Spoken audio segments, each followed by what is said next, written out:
Hey folks, it's Marvin Cash, the host of The Articulate Fly, and we're back with another Southwest Virginia fishing report with Matt Reilly. How you doing, Matt? I'm doing great, Marvin. How are you? Other than some computer problems, I'm just trying to stay out of trouble as usual. Yeah, I hear that. That's never any fun. No, absolutely not. But on the more positive fishing side, you know, you're still relatively cool by southeastern standards, a little bit of rain. So what are you seeing on the smallmouth and the trout waters? Yeah, I mean, we're in the peak of the day. We're hitting the mid 80s right now. We've actually had a little bit of a cool down in water temperatures, and part of that was due to some rain we had over the last couple of days. But overall, everything's been pretty comfortable. The trout streams are pretty low at this point.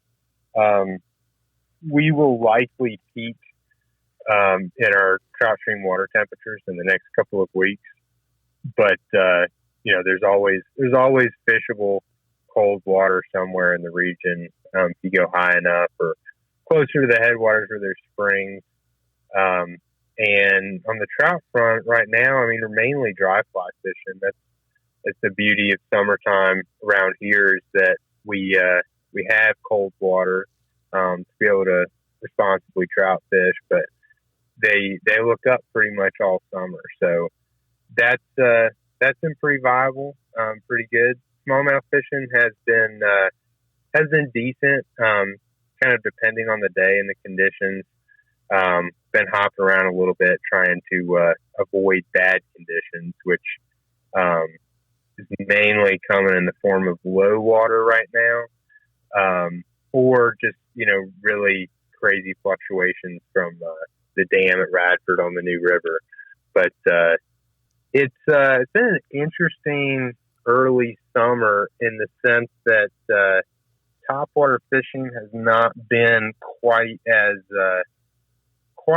productive as it should be on average for this time of year. Certainly had plenty of good topwater days where fish have been eating them and consistently, but I've kind of not been just going down with the ship on topwater as much as I typically do in the summertime the last couple of weeks, because we've had some days where I'll have somebody fishing a streamer in the back of the boat and somebody fishing a bug in the front in the morning and into the middle of the day, and guy streamer fishing in the back is catching 2 or 3 fish for the guy in the front one. So that's been a little bit interesting, but certainly have good topwater conditions. I attribute some of the difference just to the fact that we have a lot of bait fish in the river right now.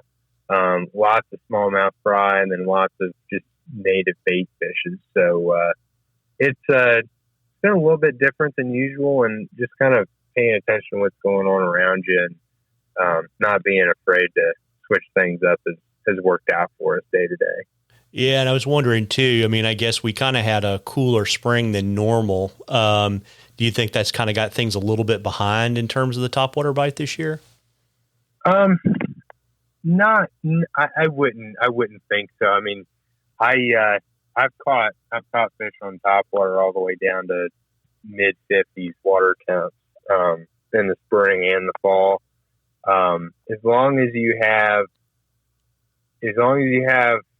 I mean, you can catch a smallmouth that's interested and ready to go on a topwater bug, even if there's no insects around or anything like that. But we've got plenty of damselflies and dragonflies. Cicadas, our dog day cicadas, are out and about pretty heavily. Got good water clarity and stream flows, and we're, like I said, we've dropped back a little bit in water count. Last week we were around 80, low 80s, and now we're sitting kind of in the mid 70s, which is again plenty warm. Potentially that setback in water count over the last couple of days has sort of made the fish a little bit sluggish and more likely to eat something closer to the bottom than up on top. But like I said, it's kind of different day to day, but topwater should definitely be on the table But it is worth sort of experimenting to see if something will be more productive. Yeah, got it. And we've got a question from Colby on the smallmouth front, and he wanted to kind of get your thoughts. And I know you've said it's a little bit unusual this year, but we're going to be marching pretty soon into the dog days of summer. And, where do you look for smallmouth during those times of the season? Yeah. So, they will move throughout the entire river, particularly if the river gets low. And depending on the size of the river that you're fishing, they can comfortably inhabit the middle of the river if stream flow is way down. And something that I kind of adhere to is just the concept of shade and cover from bright sunlight that fish seek out.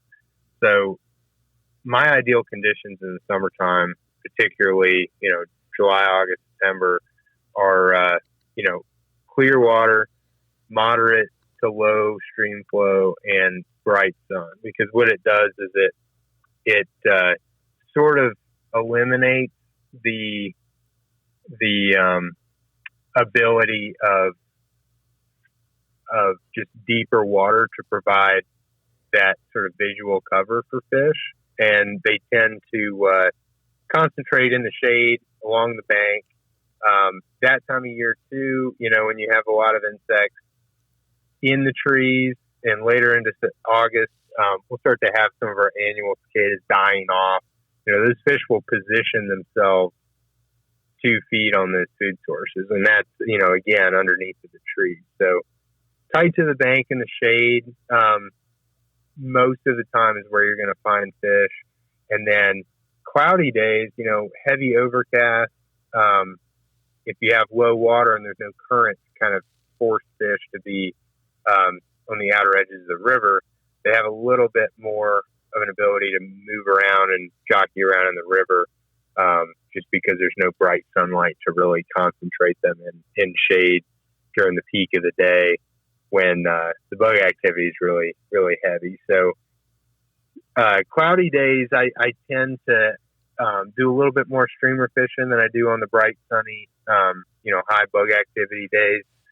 But and then in terms of where in the river to look, there are you'll hear a lot of people talk about, well, you got to fish the riffles, you got to fish the pools just below the riffles, and there's fish in all these places. There's fish everywhere in the river in the summertime. They're spread out looking for food. Moving water can be important, particularly when the water gets really hot and really low, because dissolved oxygen becomes very scarce.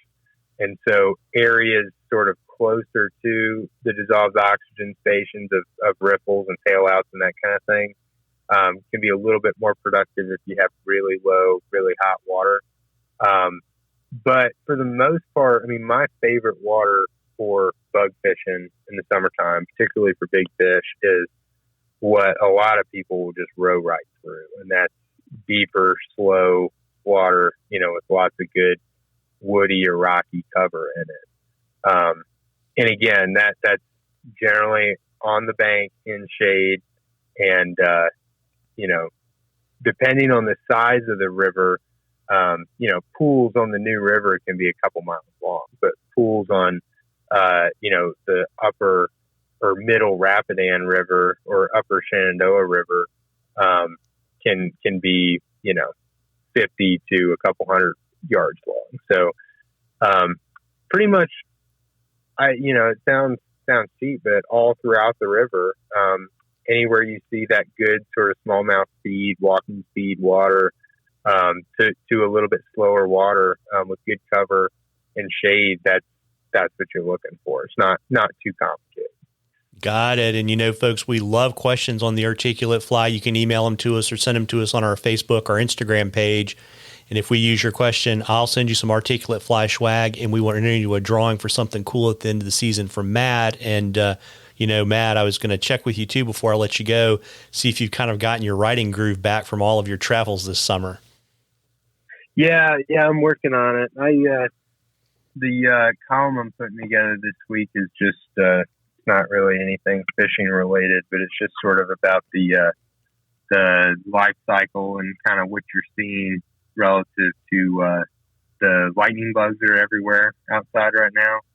I kind of try to mix it up with more general interest, kind of natural pieces here and there. And I was outside on my patio the other day, and we had lightning bugs everywhere. So I figured that'd be a good topic for middle of the summer.